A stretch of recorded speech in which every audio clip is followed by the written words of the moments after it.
Well, thanks for joining us. I'll introduce the guests in a moment, but the main guest here, straight across from me, there is the Irish Football Association Challenge Cup, better known as the Irish Cup, and I have two Donegal men here who are proud winners of it.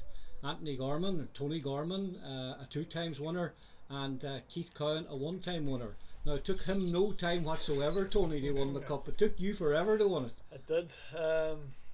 It was getting to the point where I thought it would never happen because we lost. We had a really good team in Portadown, lost the semi-final to Bangor. We were expected to turn up and get to the final. Didn't happen. And then at Linfield we lost three semi-finals in a row.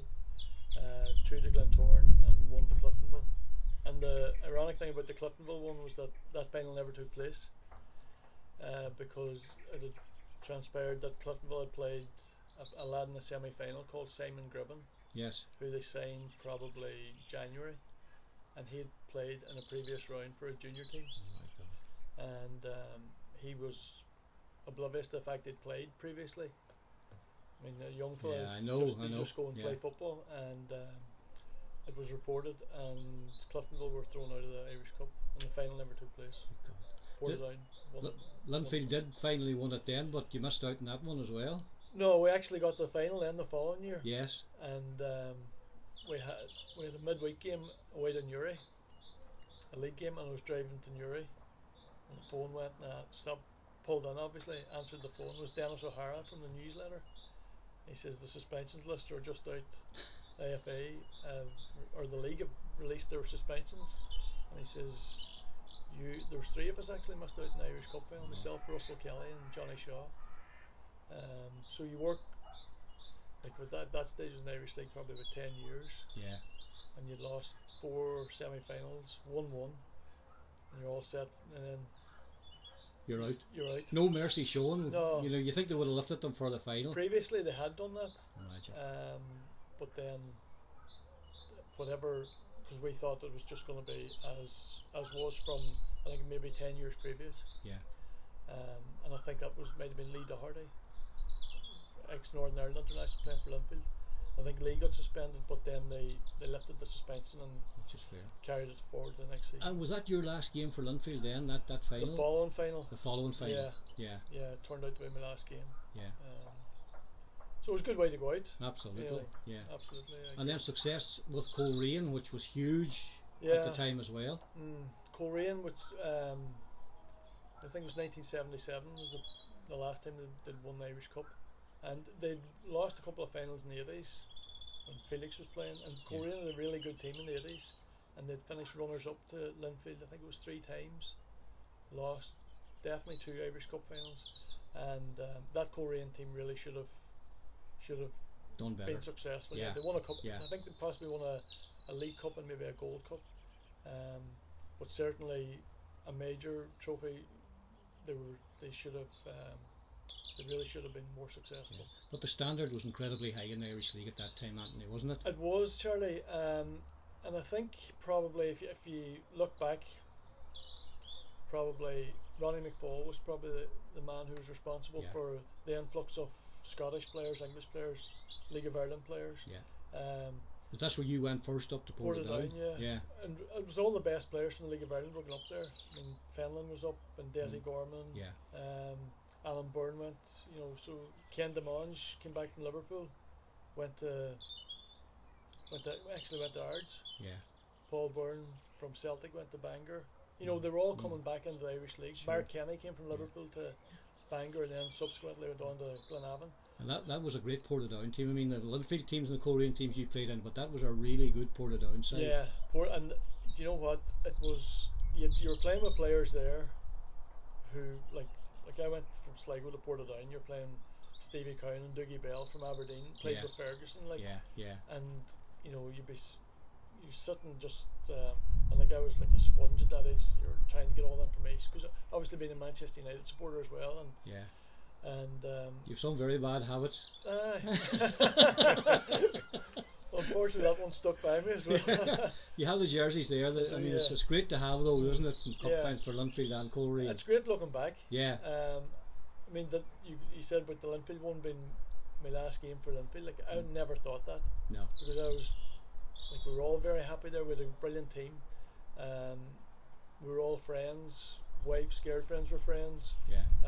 We had great friendships with the manager, the management team, and then because straight after the final, I was going away to play in a tournament in England for the Republic of Ireland team managed by Donald Reardon. Yeah.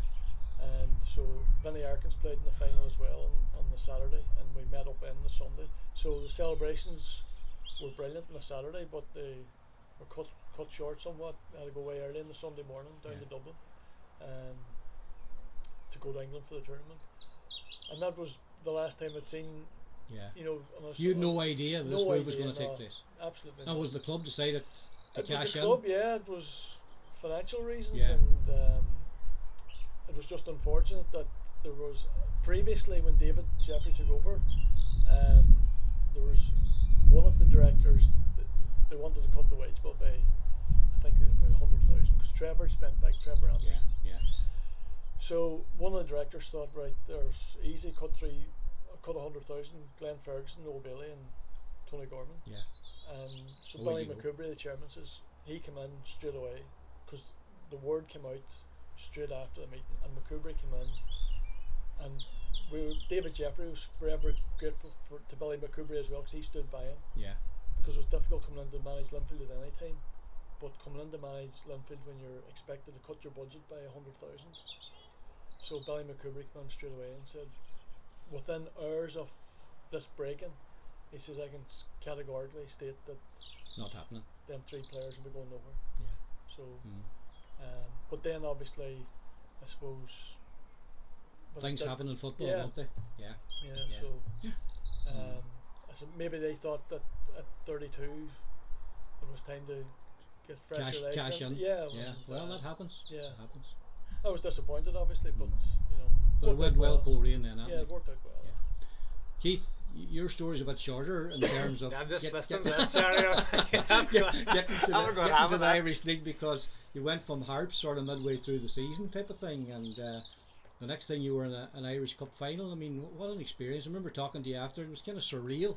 Yeah, like I think it's something I never really thought would happen. You know, it was great initially to get the move up there, and you know, I suppose you're always trying to find your feet and get in and, you know, establish yourself in the first team, and you were sort of in and out. And then I remember one of my first games picking up a knock against Larne, and sort of kept me out for a couple of weeks, and then sort of the whole kind of pandemic started then, the whole coronavirus thing, and you know, everything was just cut short, and you know, was it on, was it off? We were told to sort of keep ticking over, so that was my main focus. I was thinking if there was a chance that we might be back, I'm going to try and get into great shape here, and you know, that there'd be no conversation that I'm going to be having a hand up for a third place. Like, so I was kind of hoping a few other lads might take the same approach and I might come back in great shape, because I knew there was going to be some sort of a pre-season or something that we would have to get through. Like, so I was saying I got myself in good shape. I trained nearly every day, and you know, if I wasn't out cycling, I was running, or I got Alistair Greer to cut the field up behind me, and I was running around there, tractor tire tracks and everything. Not ideal, but I just needed the surface. It was very hard to get a pitch anywhere. Everything was closed, you couldn't get anything, so I was just using everything at my disposal to try. And I remember once we knew everything was back on, and well, they were going to play the Irish Cup because it held the European place. That's right. So I thought, you know, I've got myself in good shape. My ankle was fine, and I remember getting up for the first stages of that kind of pre-season, and I was going at a good clip. Like, you know, I wasn't at the front, you know, with the younger lads, but I was definitely, you know, I was well in the middle of the pack, like, and you know, happy with the way I was. And you could see there was a few eyebrows being raised that, you know, he's got himself in good shape and he's come back. And so then I suppose Gavin Pearce had probably been the man that had been keeping me out of the team, and he came back, and I could see maybe just the first few sessions that he was struggling, and then he picked up a calf injury then, just trying to push himself, I think, and that kept him out. And the week leading up to the Cliftonville game, you know, I thought I'm in with a great shout here, and you know, he started the shape and things, you kind of see yourself in there. And I suppose nervous was, you know, an understatement in terms of, I hadn't played much football then you're coming in at an important stage of the season. These guys are looking to get into Europe, and everyone else you could sort of look around the team had been playing a lot of games, and it was very much to say, are you ready, that type of thing, and doubts creep in. I suppose like kind of maybe the older you get as well. You could say maybe, I think as a kid when you play, you don't really have nerves. There's no expectancy. You're just sort of given a free run. But when you're at the latter stage of your career, you've kind of set the bar to a certain point, and you have to reach that. And in a new league, everybody's going to judge you as well, Keith. Very much so. Like I wasn't proven by any means. Say a handful of appearances, and I still had a lot to prove. And I remember just the nerves, I suppose, were wicked. Like going into that semi-final, and I suppose we went 1-0 down after about. Maybe it was early stages anyway. Paddy's found his own net like from 2 or 3 yards out. He's trying to clear it. Don't know like he could have done it if he tried, but he's had it off at our foot and it's ended up in the back of the net. But Cliftonville started like a house on fire that night, and they were at us, had us under pressure. They scored early, and you're kind of thinking maybe this isn't for us here. But we steadied the ship, and we got the equaliser, and it was extra time, and from not having played a lot of games. And then you're playing your 90 minutes, your extra time, it's pressure, and then going to penalties. And we'll just leave it at that. I'll just say we won the penalty shootout. I don't know what it wasn't the most glorious penalty shootout. No, well, not from my point of view anyway. It definitely wasn't. But that's the thing, we'd sort of like any time I'd had penalties before, it was a smash down the middle. Yeah. It was just a drive, like, and we were practicing them, and because of my ankle, I wasn't able to smash the ball. So I'd just been. Trying to push it. I've been side footing them all week, and the weeks leading up to that, because we did penalties for about 4 weeks after every training session. We did penalties, and we could be cruel here, Anthony, and say if centre halves can't blast them, they shouldn't be taking them. we were watching the game, and he was going up, and I thought, right, because Sheila's, we're all watching this, is right, he's just going to smash us down the middle here. Yeah. He goes up and he side foots. What are you doing? Cheers, Tony. I guess for bringing that up. Cheers. I was texting him after. I said, what? Congratulate him getting the final. I said, it goes to penalties. Yeah. Smashing. You're not the only person who's thinking that. What's he doing going up, first of all, and then what's he doing now? What about the final? What's your memories, Keith? Final was it's totally opposite for the final. I remember the lead up to the final, and it was can I get out of here? It was no nerves. I felt totally relaxed, and I was kind of assessing every hour by hour, and you're thinking the nerves will kick in usually about 3 or 4 o'clock, when you're getting your pre-match and stuff. I felt no nerves, and I was like, right, is this a good thing or a bad thing? Because I think as a player you always have a certain amount of nerves, don't you, going into any game, and there was no nerves, and I felt really comfortable. And then I remember just doing the warm-up and then coming back in and checking my boots, and then I had a stud missing in my boots, so a bit of panic then. I had a spare set of studs, so I started screwing in, wouldn't take, the thread wouldn't take, and I was like, right, do I wear my molds or do I stick with the 5 studs in the boot? So I was like, I'll have to go with the 5 studs, like, so they were all walking down the thing. I think if you ever see it back, I'm the last man out, because everyone, and I'd usually be probably second or third in the line, but last man out, because I was putting the boots on and pulling the shirt on and getting the thing. So from being totally calm to going out to being a wee bit rattled here now, and then the last thing you want to be the referee pulling you, checking, you want your 5 studs in and stuff like that there. So that's kind of playing your mind slightly the first couple of minutes as well. The first couple of things you do, you slip or something like that there. But no, it was fine. Like we scored at a good time. We didn't start too well.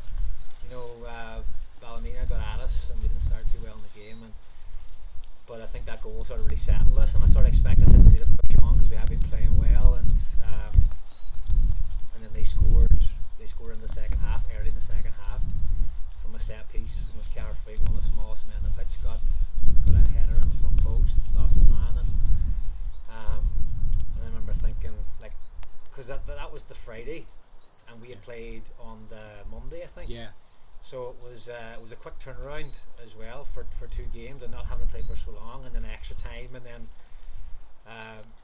it was looking like went into extra time again, and you're just thinking not again, like, because you're throwing electrolytes and you're taking gels and everything to keep you going. I think the sort of adrenaline had kind of maybe worn off at that stage a bit, so you're you kind of running on empty. And I remember I was never as glad to see the ball go in when Robbie stuck it in, like, and you're just like, and I didn't even go and celebrate because I was at the halfway line. I just now, because they're all going to have that been takes running energy mad. as well. They're all going to yeah. be, and they're going to come at us now. Yeah. So I was like, no, I'm just going to stay here.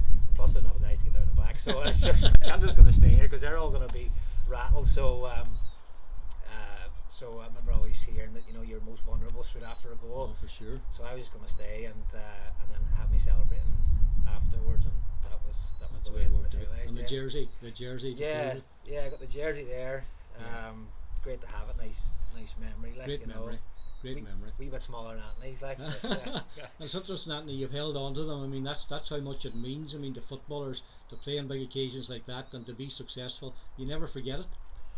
No, you don't, and especially when you're playing in a successful team. Yeah. Which, like, I was fortunate enough when I moved to the Irish League, whether Portadown, Linfield, or Coleraine, we were always successful. Yeah.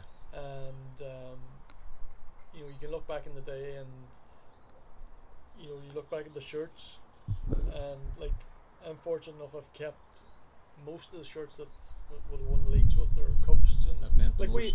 we were quite lucky in the fact that the club allowed us, because a lot of the time you play in cup finals, and that's right.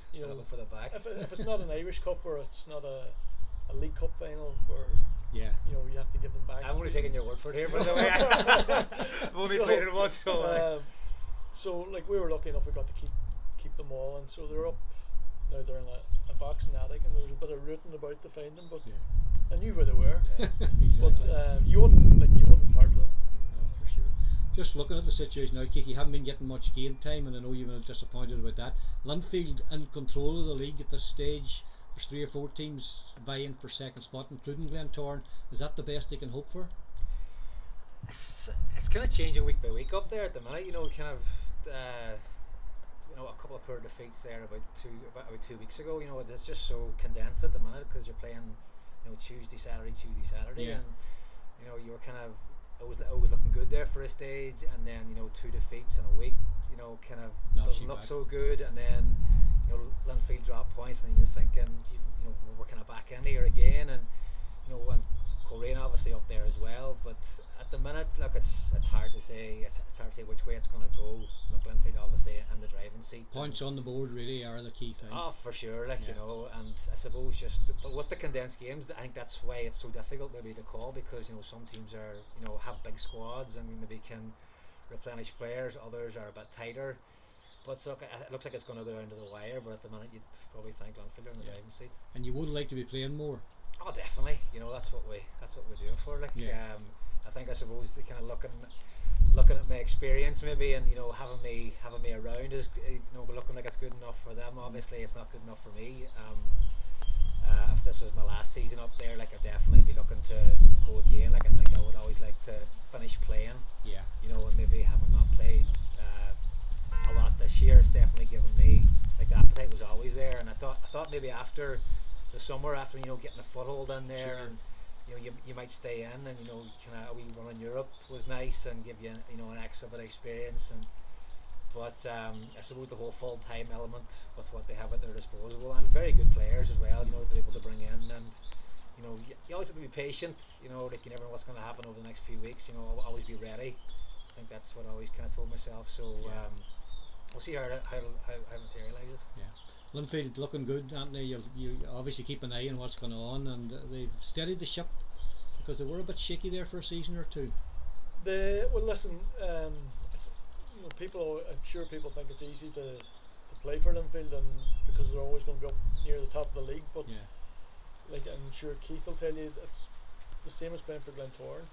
Like, I remember contacting you when you signed for Glentoran, to make sure he realises how big a club they are. I mean, Glentoran are a big club, and they've been a sleeping giant for maybe 10 years, but they are certainly challengers now. But Linfield, it's difficult for them, because every team wants to beat them when you're at the top. They've done really well. David Healy's done a great job since he took over from Warren Feeney. He's won 3 leagues there already. It's their league to lose now, Charlie. They put themselves in a great position. A couple of weeks ago, when maybe 6 weeks ago, Glentoran beat them twice back to back.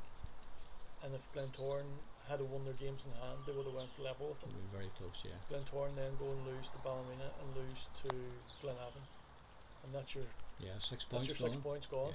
Yeah. You know, and that's the thing about Linfield. They'll go and like they went and beat Coleraine on Wednesday night. Yeah, big and result. That was a must-win game for Coleraine. Yeah. You know, because they were quite close to them, and they'd only lost one game in 1920. Yeah, big result. But they know how to get over the line. And you have the added interest now that Dale is up back with Glentoran and doing well up there, Anthony. Well, he's playing. He's seen the games I've seen. He's played well. Like, unfortunately for him, you know, his situation is a wee bit similar to Keith, where Keith, I can appreciate where Keith's coming from, obviously, because I'm sure the fact that they're going full time and the other ones are going to get a. You know, they're going to use them. They're going to use them, and you know, but like I've watched Keith play for them, and Keith's done very well. He hasn't, and going back to one of the last games he played was the County Antrim Shield final where he got man of the match. You know, but Dale's in a situation where there's maybe 6-7 midfield players fighting for 3 places, and that the 3 seems to change every week. And regardless of how well the team does or how well the players play, he rotates them. I'm not a big fan of that, Anthony, myself. No, and like talk about Linfield and Larne having big squads and Crusaders having big squads. You can nearly forecast their 11 every week. You can nearly predict what their 11 is going to be.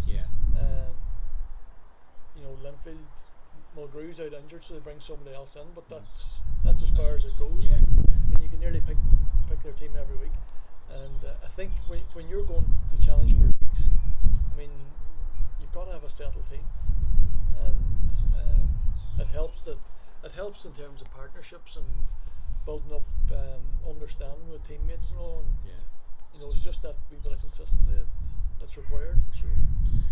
Right, listen, just want to talk to you about obviously the League of Ireland. Both of you had long careers in that as well. 10 teams in the Premier Division. Keith, I'll just start with you. I mean, and you've been there with Harps for a long time, and it was a struggle up and down and up in playoffs and avoiding this. And I think the general feeling would be Ollie and Higgsy have done an unbelievable job given the circumstances that are there. We were surprised at the start of this season. They have 7 points out of 9. And they play Waterford tomorrow evening now. That would give them 10 out of 12. It would be a great start to the league. I know you're keeping a close watch on it. What's been the difference, do you think, with them? I think obviously the squad that we've been able to put together this season is an experienced squad. You know, the lads that they've added a few, but they've added quality. You know, they've added, I suppose, Ethan Boyd's one that's come in who's been at Harps before, knows how Ollie thinks he do things. So you know, it wouldn't settle. You know, went to arguably 2 of the biggest clubs in the country. You know, going to Shamrock Rovers, you know, doing okay, then going to Linfield. You know, and then obviously find himself back now. So he'll have, you know, picked up loads from those 2 clubs, and as I say, you know, it's almost like he's just been away injured or something like that. There he's come back in, settled in easily, no problem. Like, and then you know, bringing in a few lads from say abroad, from Scotland. You know, the guy Shanley up top and Olabi as well, who we haven't seen much of yet, because I suppose the lads that started the season have done so well. It's not totally surprising how they've started for me because of the lads that they have and because they're organised, and but I suppose that, like you said, when they had so many points after these games, especially away to Donegal, where you know you rarely give anybody a shot, but they went there last year and got a draw. That's right. So would have given them a bit of hope. They went to Bowes last season and big one down there, beat them down there, so that would have given them loads of confidence too. And I think Bowes aren't the team that they were maybe last year as well, as aren't Dundalk. Now taking nothing away from Harps, because you still have to go and win the game, you still have to turn up. But those teams seem to be struggling a bit this year because they haven't brought in similar quality. You know, you look at Dundalk, you know, they lost probably 3 of their back 4 and their goalkeeper. You know, it was really evident against Harps, the disorganisation that was there. Very much so. So it'll take them a while to settle with their new group. You know, they won't get much time, but look, all positives. Everything's looking great for Harps. Once the league settles down, you know, things might change a bit more with the teams, you know, that have brought in new players, and they'll take time to settle. So great start for them. You know, we're all delighted that they have those points in the board early, and a real optimism around the place, which is great, because I think it's too, you know, for a while there it was kind of almost not like people having a laugh at ours, but you know, it was kind of, you know, expectations were low. Very much so. People don't want to, you know, you say back a loser like that type of way, so they just sort of, but really, like they've really, the league's really, you know, set up and, you know, made them listen, like, you know, because that's because of the start. So that's credit to the players and to the staff for them having them there. Yeah. Hearts top of the table, Derry bottom of the table. Anthony, when you spend time in Derry City, there's always big expectations that Derry are going to be challenging for the title. I'm not sure why, because they haven't done it for a while now on any sort of a regular basis. But I know they've played a game less than the game in hands against Shamrock Rovers, which you wouldn't expect them to win anyway. But very poor start to the season. Declan Devine must be under pressure in there. I think he'll be under pressure without a doubt, Charlie. The difference between Van Harps and Derry, the signings that Van Harps, I mean, Ollie Horgan's been Van Harps now, This is eighth season. Yeah. He has a style of play that everybody knows what way Harps are going to play. Yeah. He's a style of player that he'll go for. I've watched, me and you spoke about this a couple of weeks ago. Yeah. I've watched games with Paul Higgerty at the Brandywell, and his knowledge of League of Ireland football, League of Ireland players, is second to none. Absolutely. Like, I would fancy myself as knowing football and knowing footballers. Paul Higgerty could tell you Encyclopedia. what school they went to, what shoe size they are. He knows everything about every player. So they can go and identify the players that they want to fit. They have a definite system, and they can identify the players that fit into their system. Their players are obviously very disciplined and stick to the job. Play the system. Play the system. Yeah. 100%. Derry City, on the other hand, Derry have this. I think they feel that they have to. They put themselves on the same pedestal as Dundalk and Shamrock Rovers, where they're going to be challenging. Yes. You're right, Charlie. Derry City haven't challenged for a number of years. As we said, Van Harps have signed a lot of experienced players. Declan Devine signed a lot of young boys with potential to go into League of a tough League of Ireland. Tough League of like, it's all experience. If you compare Derry City to Van Harps, it's like night and day. Yeah. You know, you've one hand you've got all the experience, you've got a system of play. On the other side, you've got a young, inexperienced team, technically very good footballers, but when it comes to, are they going to go to Dundalk, go to Shamrock Rovers, go down to Waterford, go to Ballybofey and get results? I was saying to Keith just before you arrived, Anthony, before we started recording, I was doing some analysis on it. Of the 14 games played in the League of Ireland so far this year, there's only been one victory by 2 goals. That was Longford against Derry City in the opening day. The other 9 victories were all 2-1 or 1-0, and then there was 4 draws. Only 31 goals scored in 14 matches. Very, very tight games. But Derry have just been on the wrong end of a couple of narrow defeats. But I mean, you would have expected them to beat both Waterford and Longford, with all due respect to them 2 clubs. Well, I wasn't really surprised, to tell you the truth. Yeah. And that's no disrespect to Declan or Derry City. I just think to go into a League of Ireland season, you need experienced League of Ireland players, and I don't think Derry have that.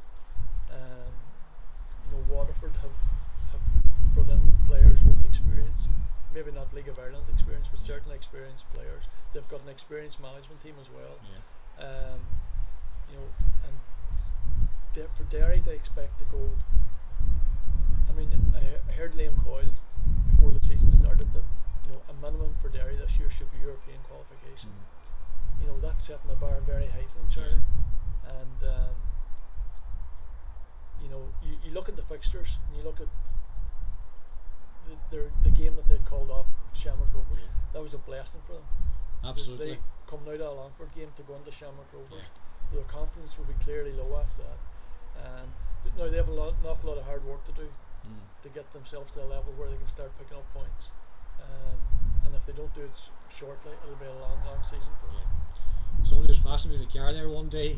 I'll not name any names. Keith, and he shouted out the one to me. This was after Harps got 7 out of 9. Harps for Europe. But I had the good sense not to mention it to Ollie. I think somebody mentioned to Ollie about going to Europe before, and he said, we're for Lourdes. Anyway, guys, the weather is against us. I really appreciate you coming in here. Congratulations to both of you on this wonderful trophy and being part of success like that, because there's great memories in football, and that's what football is all about, having great memories. There'll be good days and bad days, but you've got to take them as they come. Anthony Gorman and Keith Cowan, thanks for talking to us. Thank you, sorry.